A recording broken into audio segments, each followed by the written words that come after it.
Guys, I just wanted to do a quick video on kind of my thought process when making a recommendation as far as how to price a rental property. Um, I'm seeing a lot of folks, with higher mortgage payments. Maybe they bought their house a year or two ago and the interest rates weren't too favorable. And so their mortgage payment is pretty high. And they'll come to me and they'll say, hey, my mortgage is X, $2,000 a month. Let's get my property rented. And I just kind of have to set expectations and say, well, let's take a step back and let's think, how do we price a rental property? And so this is kind of the process that I go through when I make a recommendation. Again, it has nothing to do with your mortgage rate. Unfortunately, you really got to look at what the market's doing. And so let's take a look at this example here. 3737 Heather Drive. Let's say that this is your property and you want to know how much it could rent for. Well, you're not going to ask, how much is your mortgage payment, although, you'd want to ideally get more rent than you're paying in your mortgage, of course. But let's look at what the market is doing right now for properties similar to this one. And so we can see that it's a 3-bedroom, 2.5 bath, about 1,200 square feet, and 37042. That's Clarksville. And so we'll jump over here and do a quick search. Right now, what we're looking at is rental properties in Clarksville that are currently on the market, 3-bedroom, 2-bath, and I capped it under 1,500 square feet. You can see there's 118 listings here, so that's quite a bit. And so let's just flip through briefly on the right side here. They're sorted from the lowest price to the highest price to give us an idea of what the market's doing. So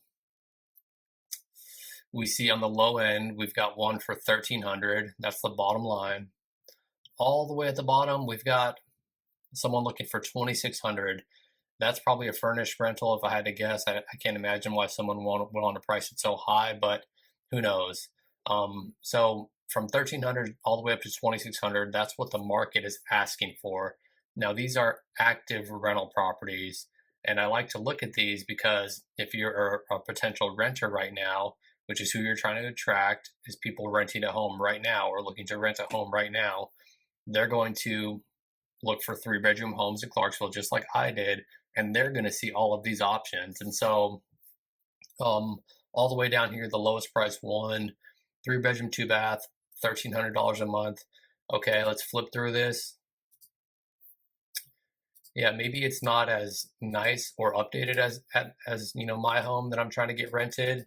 Let's say maybe it's a tiny bit smaller, but nonetheless, it's an option that renters have, and renters have their own budgets right now. They're also struggling with the economy maybe, and they're trying to find an affordable place to live. Of course, they'd like some nice upgrades and maybe certain amenities, but they're going to consider all their options, and you can see that we have quite a few options under $1,400, and so that's going to put some price pressure on your rental.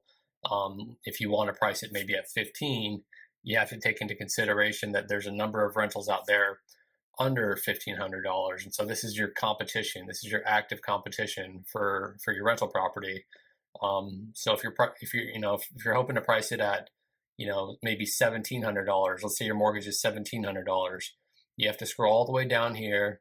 And you see that, okay, wow, there's quite a few properties priced below $1,700.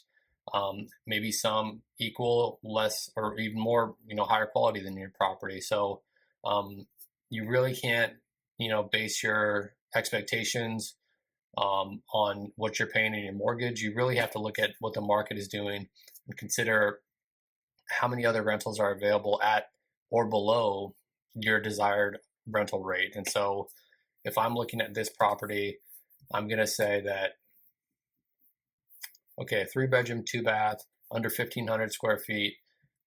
This seems to be about the median, about 1,600 or so. So there's quite a bit of pressure there underneath that price point. If I want to get a price, rented pretty quickly, I'm going to price it, maybe $1,450 to $1,650 just to stay competitive. If you price it any more than that, then you're not even going to get seen by renters because they're likely, setting similar criteria as I did, and they're sorting it from low to high. They're going to see all these other options, before even coming across your property. And so just try to look at it through the eyes of a potential renter who's looking for a house right now and be open-minded that they may be considering less affordable or more affordable options. Maybe they're lower quality than your house, but still they're options that they have. And so they're working with their own budgets.